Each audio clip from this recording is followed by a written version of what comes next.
नमस्कार दोस्तों। भारत के संविधान निर्माताओं ने 2 साल 11 महीने की कड़ी मेहनत के बाद भारत का संविधान बनाया था। On 26th of January 1950 the constitution of India got commenced.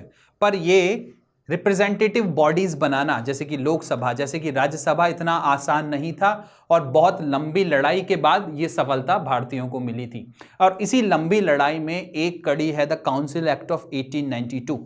Council act of 1892 के द्वारा रिप्रेजेंटेटिव बॉडीज को एक्सपैंड किया गया था। ऑल्दो नॉन ऑफिशियल मेंबर्स थे बट इंडियंस को रिप्रेजेंटेशन मिलता रहा था। तो दोस्तों इस वीडियो में हम काउंसिल एक्ट ऑफ 1892 की बात करेंगे। Welcome to Shriram IAS UPSC prep. Welcome to this series of Indian polity through mind maps. Let's see everything about the Council Act of 1892.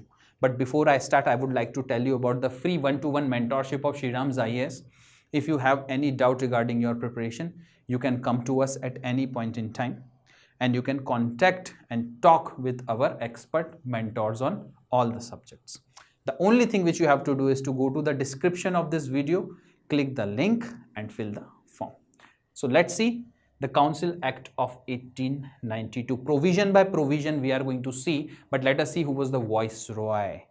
Lord Lansdowne was the Viceroy at that point in time in 1892. And there was a constant demand of increasing of the representation of Indians in the administration of the state. इस act के पहले 1862 का council act आया था, 1861 का council act. 1861 के council act में पहली बार इन द वॉइसरॉयज काउंसिल भारतीयों को नॉमिनेट किया गया था और यहाँ पर इस नॉमिनेशन को थोड़ा सा एक्सपांड करा गया, बढ़ाया गया लेजिस्लेटिव काउंसिल्स के अंदर। So there was a great demand for representation from India. Bharat उतना ज़्यादा उस समय संगठित नहीं था। 1885 में ऑल्दो इंडियन नेशनल कांग्रेस का गठन हो गया था, बट उसके बाद भी उस समय ये बॉडी बहुत नई बॉडी थी। ये उसने अपना बड़ा ह्यूज दैट स्वरूप नहीं लिया था जो कि आगे जाके हुआ और महात्मा गांधी की लीडरशिप के बाद हुआ। But still there was that one all India body which was formed in 1885 and after that this council act came. तो देखते हैं एक एक करके इसके प्रोविजंस क्या थे। सबसे पहली चीज expansion of the legislative councils. 10 से 16 एडिशनल मेंबर्स इंक्लूड कर दिए गए थे। अब ये 10 से 16 जो मेंबर्स आए थे देवर इनडायरेक्टली इलेक्टेड। इनका कोई डायरेक्ट इलेक्शन नहीं हुआ था। अगर डायरेक्ट इलेक्शन की बात करें तो 1935 का एक्ट को देखा जाए या फिर गवर्नमेंट ऑफ इंडिया 1919 के एक्ट को देखा जाए, उस समय भी करीब भारत की 10% जनसंख्या वोट करा करती थी और ये 10% जनसंख्या भी on the basis of tax, on the basis of education, on the basis of the property they are holding, सिर्फ उन्हीं को वोटिंग राइट्स मिलते थे। आम जनता को वोटिंग राइट्स नहीं मिलते थे। यूनिवर्सल एडल्ट सफरेज का प्रिंसिपल फॉलो नहीं होता था और इस समय तो जो इनडायरेक्ट इलेक्शन हो रहे थे वो सिर्फ रिकमेंडेशंस थी। रिकमेंडेशंस किसके द्वारा दी जा रही थी दोस्तों? Recommendations from the local bodies, recommendations by the universities, by the जमींदार। तो कहने का मतलब है जमींदार अगर रिकमेंडेशन दे, यूनिवर्सिटीज अगर रिकमेंडेशन दे, लोकल बॉडीज अगर रिकमेंडेशन दे, तो लेजिस्लेटिव काउंसिल्स में कुछ लोगों को रखा जा सकता है, कुछ भारतीय लोगों को रखा जा सकता है। अब ये बहुत इंपॉर्टेंट चीज है। Approval of nominated members were still with the viceroy और द गवर्नर। प्रोविंसेस में गवर्नर, सेंट्रल लेजिस्लेटिव में वॉइसरॉय, इन्हीं के हाथ में अप्रूवल होता था। अब रिकमेंडेशन यूनिवर्सिटीज से आ रही है, लोकल बोर्ड से आ रही है, जमींदार से आ रही है, इसके बाद भी जो अप्रूवल देने वाला पावर है, whether to make that person as the member of the legislative council और not, were with the viceroy and with the governor. At the same time the non official members were great in number, were more in number. और ये जो non official member होते थे इनको board meeting में आना भी ज़रूरी नहीं था, इनके ऊपर कुछ ज़्यादा पावर्स भी नहीं दी गई थी।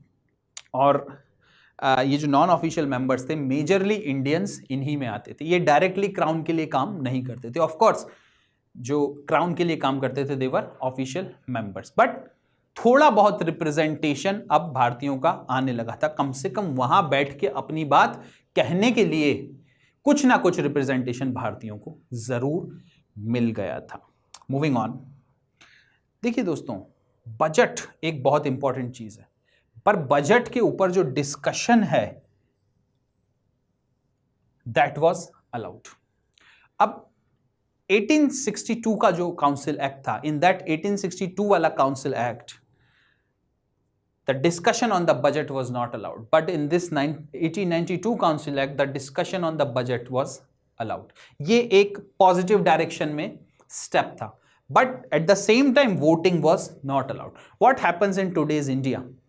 Annual financial statement, which is also called as the budget, is presented by the finance minister in the Lok Sabha, and the different finance ministers of the state present the budget in their respective legislative assemblies, और इस पर दबा के discussion होता है, votings होती हैं। But यहां पर देखिए आप, उस समय की बात 1892 की बात, 1861 में तो डिस्कशन भी अलाउ नहीं था, जो बजट आ गया वैसा का वैसा पास हो जाएगा, बट यहां पर at least discussion was allowed, but no voting rights were given. जैसा कि मैंने कहा, जो भी नॉन ऑफिशियल्स मेंबर होते थे उनके पास ज्यादा पावर नहीं थी और वोटिंग का पावर भी नहीं था। सप्लीमेंट्री क्वेश्चन नहीं पूछे जा सकते थे, बजट के लिए कोई रिजोल्यूशन नहीं आ सकता था। आज अगर कोई बजट पास हो रहा है और अपोजिशन कोई रिजोल्यूशन लेकर आ रही है कि कोई provision of the budget has to be removed because it is against the national interest or it is against the people of the India, the ruling party has to listen to the opposition, but no such powers were given that time to the members who were representing the legislative council. उस समय discussion आप कर सकते हो but voting नहीं कर सकते, supplementary questions नहीं पूछ सकते, और साथ ही में किसी भी तरह के रिजोल्यूशंस आप नहीं ला सकते। So these were the important provisions of the 1892 Act. अब इस की limitations क्या है? देखिए limitations तो बढ़ते, ऑफिशियल मेंबर्स ही थे जिनके पास सारी पावर थी, नॉन ऑफिशियल मेंबर्स के पास कोई पावर नहीं थी, और majority, I am again repeating, majority of the members who were Indians were the non official. Official members में इंडियन नहीं आते थे, official members were still in majority who were not Indian, मतलब पूरी कमान अंग्रेजों ने अपने हाथ में रखी हुई थी। Indirect limited electoral base, we have already discussed that the electoral base was very very limited. भाई 1919 के एक्ट में, 1935 के एक्ट में सिर्फ 10% इलेक्टोरल बेस था, तो 1891 की बात है, 1892 की बात है, यहाँ तो बहुत कम इलेक्टोरल बेस था। अगर आपको किसी भी प्रोविंशियल लेजिस्लेटिव काउंसिल या सेंट्रल लेजिस्लेटिव काउंसिल में किसी को भी अगर मेंबर बनाना है, then the recommendation has to come either from the district board और फ्रॉम द जमींदार्स, मतलब वही रिकमेंडेशन को ही वोटिंग बेस मान लिया गया था, वही रिकमेंडेशन ही वोटिंग बेस थी, इससे ज़्यादा कोई वोटिंग बेस नहीं था। ना पढ़े लिखे लोगों को, ना प्रॉपर्टी के साथ वाले लोगों को वोटिंग राइट्स दिए जा रहे थे। हाँ, ज़मींदार को माना जा सकता है कि प्रॉपर्टी के बेसिस पर zamindar, but zamindar played a different role at that point in time.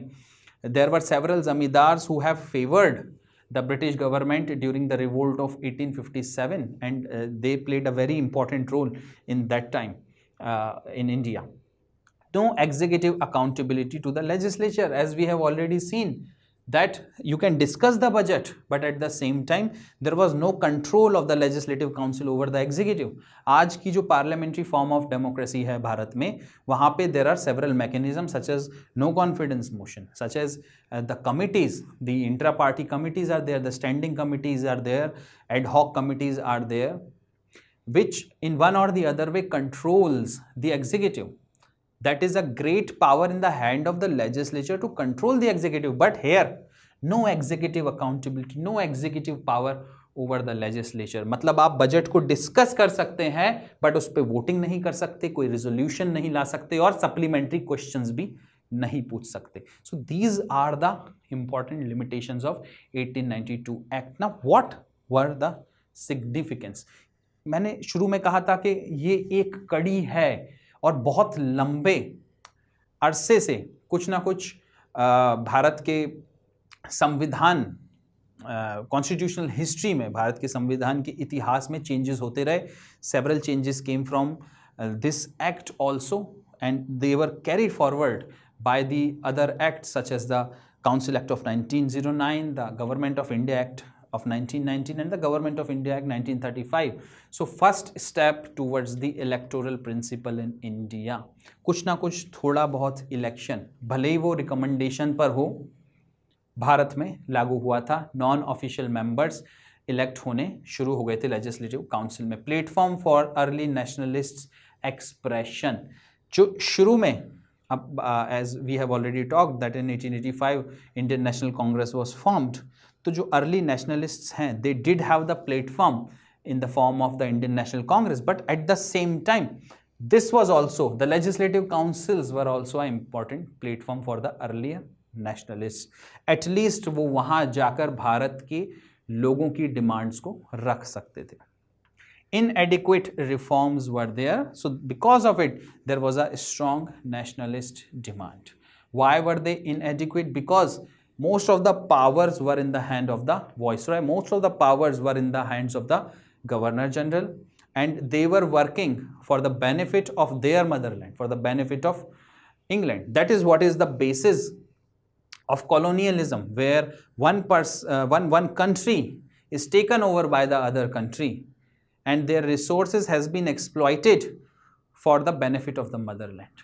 And India, of course, was not free at that point in time. So there is a huge distinction which you will find between the Council Act of 1861, the Council Act of 1892, and the Council Act of 1909 and the Government of India Act which has to come. And if you compare this Council Act of 1892 with the present Constitution of India, you could see the kind of development which has happened over the period of time because of the national movements. So thank you very much for joining me in this video. We are going to come up with a next topic in the next video. So stay tuned. Bye bye and Jai Hind.